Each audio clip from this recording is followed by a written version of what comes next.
Howdy, Connection Group leaders. Happy Thursday. I hope y'all are having an excellent week. I'm going to tell you a cool story from last night at midweek. One of our students during prayer time openly admitted to a group of other young men, I'm pretty arrogant and I need humility. So would y'all pray for me that I would be more humble?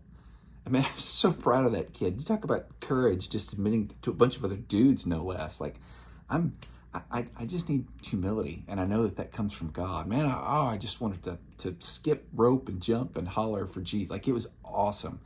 I love that this is what we're talking about this Sunday, because humility really is something that we're all supposed to be striving for. It is something we should be praying for. And so I'm proud of this young man. So let's look at Philippians chapter 2. Quick reminder, the book of Philippians is progressive in the sense that, I know that's a buzzword, right? But what I mean by that is chapter 2 builds off chapter 1, and chapter 3 is going to build off chapter 2. So a good rule of thumb when you're teaching any biblical passage is to read the previous chapter just to make sure you understand the context and what's going on. But in this particular case, chapter 2 absolutely builds off what Paul's been talking about. Hey, I love you guys. I'm willing to suffer for you. Jesus is doing an incredible work with you. He's not finished doing incredible work with you. I'm willing to die for the cause of Christ. And by the way, he ends the chapter on this incredible gem.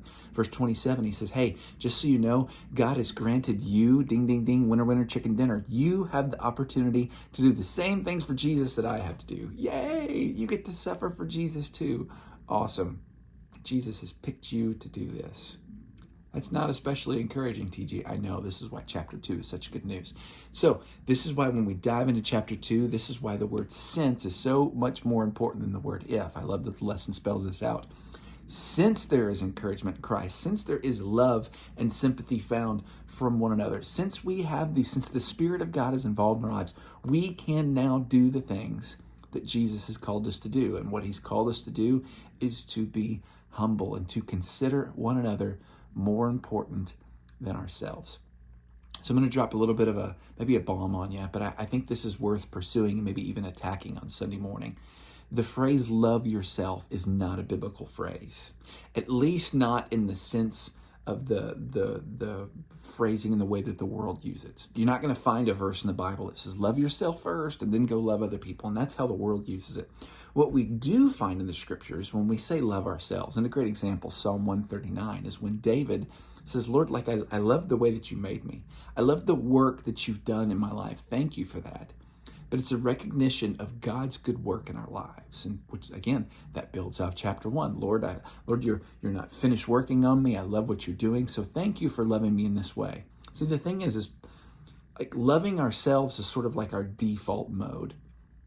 For the vast majority of people, and I do recognize, again, there's mental health issues, and that's not what we're talking about here. But generally speaking, we love ourselves perfectly fine. Last week, we talked about how the world takes scriptural concepts and flips on the ear. The enemy loves to do this. So one of the things the world is taken to doing is Jesus said, hey, love other people as you love yourself. And the way they've interpreted that is, see, you have to love yourself first, love yourself really, really well. And if you love yourself really, really well, then you'll be able to love other people really, really well. That's not what we find in the scriptures. The scriptures say very plainly right here, hey, do what's best for others. Consider others better than yourselves. So this is what we're supposed to be pursuing. And hey, if you need some motivation, if you need a great example, look at what Jesus did. Jesus, who was the Most High, who is God, came to earth, lowered himself to our standards, gave up so many rights. He didn't give up his deity. That's so important. I'm glad the lesson explains that really, really well. Point that out. This does not mean that Jesus was not God while he was on earth, nor does the Father giving him the name that's above all names. It's not like he earned the fact that he got to be the Son of God. This was just, hey, what you've done, this is forever placing you in the seat of authority that was already yours in the first place, right? This is what locked it in. But Jesus is our example. He displayed ultimately humility, showing us how we can do it, and his Spirit is what empowers us to do that now too.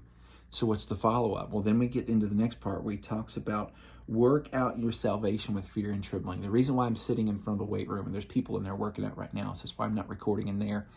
Workout just simply means practice, right? When you go to work out, you're building up your body so that when it comes time for game time or whatever it is that you're working towards, it's easier because you've practiced. Guess what? This is how our sanctification in part works. Jesus is working on us internally, but we're putting into practice the things that he's taught us to do. So like in this instance, hey, be humble.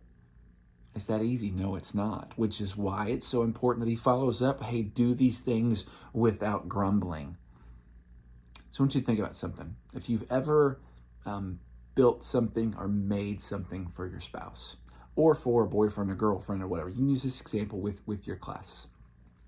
If I came up to Pastor Eric's house, Pastor Eric does some woodworking for Miss Laura, and I walked into his shop and he was in there working and he was just groaning and cussing and kicking and screaming. And hey, man, what are you doing? I'm building a chair for Laura. Why? Because I love her. Are you sure? Love changes our attitude, right? Here's why I bring this up. When we are putting into practice the things that Jesus has called us to do, no, it's not easy.